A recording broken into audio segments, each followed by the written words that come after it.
এই দেখো কালি রাতির ভিডিও এখন ছাড়ি দিয়া ঘুমাছি। রাতের একটার দিকে ডেকে ইঞ্জিনিয়ার কয় কি তুম লোক কাম ঘুষায়। ব্যাপারটা ওটা নয়, দেখো রাস্তাটা ফাঁকা তো ফাঁকা, আর কেমন গাড়িখান ঝাঁকি মারেছে, মনে হচ্ছে পেটে নাড়ি পুড়িলে উল্টে যাবে। দেখো রাস্তা শিলিগুড়ি এত ফাঁকা, খালি ফাঁকা ফাঁকা। আই দেখ এইটা ফির কায়ন করে ঘুমাইছে, চিনায় জানা একবারে আন্ধার। এই বন্ধু লাইটটা জ্বালা। হ্যাঁ এটা তো মুইয়ে। এই যে তারপরে আমি ওঠানো কিলোমিটারের একটা ছবি ওঠে আরো রওনা দিন মুই, কেননা মোক তেল নিবার লাগবে, সেই জন্য ছবিটা ওঠানো। কিন্তু তেল দিবে 150 টাকার, তো ব্যাপারটা তেলের নয়। তো এমন নয় যে শিলিগুড়ি থামা হাতে 2টা দিকে একলাই বেরাছি, আমার মতন বহুত পাগলাই বেরাছে।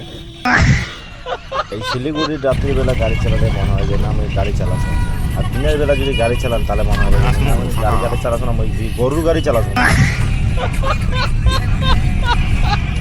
কিন্তু যাই গো তাই গো, গান কেমন না সেটা শুনেছেন? সপ্তাহপাতি কাজ আছে, তাও গান কেমন শুনেছেন?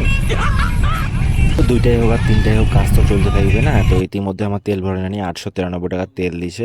তো তারপর আমার এই নাইটের ছবিটা দিয়ে দিইনি। গুড নাইট, দেখা হবে। বসুন তো, বসুন, আপনারা সব জায়গায় গিয়ে এরকম করেন।